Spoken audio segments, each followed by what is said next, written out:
This morning I went on a long run on the road, which is very different for someone who prefers doing long runs on the trails, but you know, with my different goals at the moment with Hyrox and just getting a little bit more faster on flatter territory. And with that, I wanted to show you my running essentials for my road run. So whether or not I'm doing a long run or just an interval workout on the track or something like that, these are my essentials that I take with me. So number one is my running belt. I bought this earlier on in the year. It was on sale. I think it was Wild Earth that had it on sale. This is a Naked running belt. The brand is called Naked. And there's no zip up pockets or anything. The pockets are basically open, but how this works is you literally step into it and it fits you pretty perfectly. There's pockets all around it, but they don't close up. But when you put it on, it's pretty secure. It's an interesting type of technology, I guess. And surprisingly, I've really enjoyed it. I haven't had any issues with things falling out. And I use this little clip. So if I'm running with my keys, I hook it on just in case. This morning, I had a few gels, my water bottle, my phone. Could fit a decent amount in this. So yeah. And I've also worn this obstacle course racing, so there's a couple of little mini holes in it from getting cut up from barbed wire. I've got a heap of different variations of running belts, but this is definitely my favorite, and I love wearing this because I do have vests, and I try to use the vests on trails if I'm going out for longer runs, and they just heat me up a lot faster, obviously because they cover a lot more of your body. So having a belt allows you to breathe a little bit more and not sweat as much. A water bottle, as I said, this is a water bottle that I take with me. I actually used to have a Naked water bottle, which was perfect for this, but I dropped it and I lost it somewhere. So gotta replace that one. But at the moment I've been using just these ones. These are actually in my Osprey belt. Each of these are 360 mils. So one of those fits really nicely in there. The belt can comfortably fit like a 500 ml flask if you've got one. Next up are gels or fuel. So I tend to bring a couple of lollies with me, some gels as well. This is my favorite gel at the moment. This is from the brand Endura, and it's a sports energy gel, vanilla flavored, and this tastes like cake batter. It is crazy. I don't want to know what type of chemicals are in this to make it taste like cake batter, but it's really good. I've had this for ultras as well. It's something to look forward to, and I generally take a few of these depending how long I'm going out for. Even for a track session, I'll have at least one gel with me or a couple of lollies so that I'm sustained. And I also take a couple of salt tablets as well, because you never know, you might cramp up or something, especially if I'm on the way to a track. I like to top up my salt reserves so I can prevent cramping. And I did actually try a new gel out today, which was this SIS gel. I'm gonna be honest, how I reviewed this, because I posted this on Instagram just now, it tastes like lemon and lime jelly that you've made and then you've kind of left it out in the sun for a couple of days. As soon as I finished it, my stomach was rumbling in a bad way, and just the little chunks as well in it.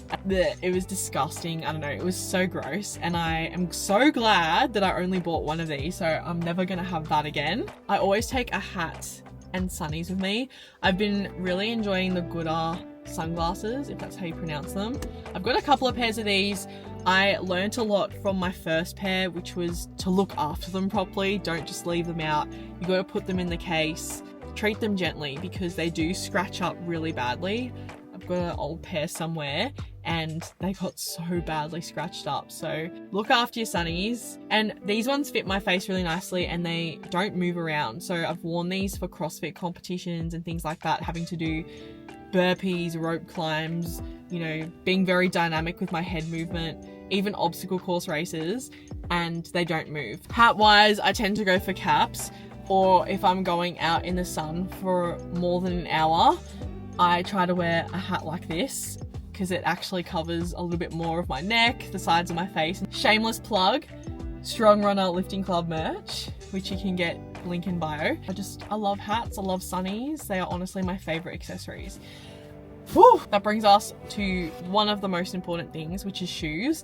Shoes are so individual. So once you kind of find your favorite pair of shoes, you tend to gravitate towards them.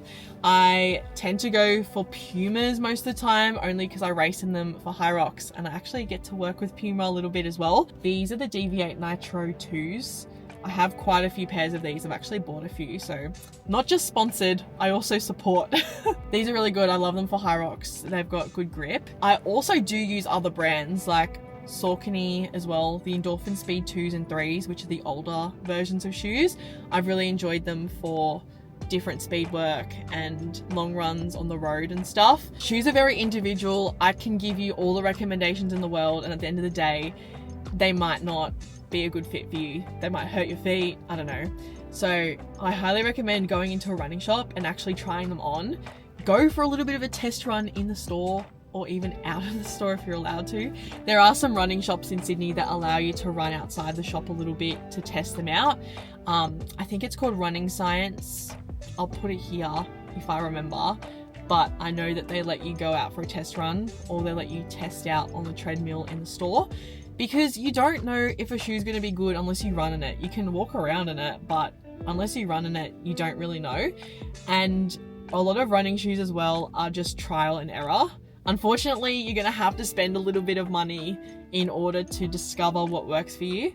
And your feet change throughout all your life. You know, sometimes you just get injuries and niggles and you need a little bit more support, cushion. Don't be disheartened if you don't fit into your friend's favorite shoe or anything like that. Just do what works for you and what feels more comfortable. Another tip I have for saving money with shoes is, number one, only wear your running shoes when you're running. Don't wear them as walking shoes or anything like that. Wait until they're absolutely trashed to use them as walking shoes. And number two is to utilize Facebook Marketplace, because a lot of people sell their shoes that they've only worn a couple of times because they might have not worked out for them, and you can get them heavily discounted. And also just look at the sales on different websites, try to have some Google alerts on for particular shoes, and try to buy the older model of shoes as well, because sometimes the older model is actually better than the newer model. I found that with the Sauconys. Like, I really love the 2s, the Speed 2s and the Speed 3s. I don't like the newer versions, and they were so cheap as well. So when a brand tends to release a new shoe, they put their shoes on sale. So try to see if, you know, any of those shoes work for you and utilize that bargain. Buy a couple of pairs if you really love a shoe. Finally is tech. So I wear a Garmin heart rate monitor for most of my runs, as well as my cardio sessions, like if I'm on the bike, elliptical, doing a conditioning piece, because I like to get the heart rate data just for myself and also my coach. And heart rate's a really good measure of progress, because obviously with running you can't get faster all the time, but it's cool to see the progress of, you know, a run from a few months ago on a particular track, and then you do it again a few months later and your heart rate's lower running at the same speed, or, you know, maybe you did get faster. So yes, heart rate monitor I love, and I wear the chest strap because it is more accurate than your watch on your wrist. Obviously your watch can slide depending on how tight or loose you have it, and sometimes the watch goes into cadence lock, so it starts reading your cadence as your heart rate. Last but not least is a watch. So when I first started running, I was using the Garmin Fenix 5S because it was heavily discounted back in 2020. Because obviously they were going to release a new model, and I used that all the way up until a month ago. And for my birthday, I got given by my mum, who is absolutely gorgeous. She got me the Garmin, I had to think for a second, it's the Garmin Epix Pro 2. And this is very interesting because I'm not used to like a touch screen, so I like how I can still use the buttons like I could on my previous watch. But the whole point is the watch allows me to track my runs. It's got a GPS, and there are other bells and whistles with it, like you can connect to music. You can have Garmin Pay as well, so you can pay for things and whatever. There are a lot of features with this new watch that I haven't used, and I've turned them all off because honestly I'm just a creature of habit. I just like using the basics, and that's it. You don't have to buy the most expensive watch. In fact, Garmin has a lot of cheaper watches that just do a fantastic job of tracking your runs or your bike rides or any of your activities. So look into the Garmin's if you want the best GPS. There are other brands as well, like Coros, I think, if that's how you pronounce it. So just shop around. If you need a watch, you don't need a watch as well for running. Even though we say that running is a free sport, it's technically not free because we end up spending money on events, shoes, technology, sunnies, hats, things like that. So it just adds up. But it is one of the more accessible sports. So again, you don't need to have the most expensive technology. You could look at Facebook Marketplace, someone's probably selling their old watch. You can also use Strava on your phone and track your runs from there as well. And it also allows you to Bluetooth your heart rate monitor. So you basically have a device, a watch on your phone, I guess. So they are my running essentials right now for most of my road runs and my track sessions.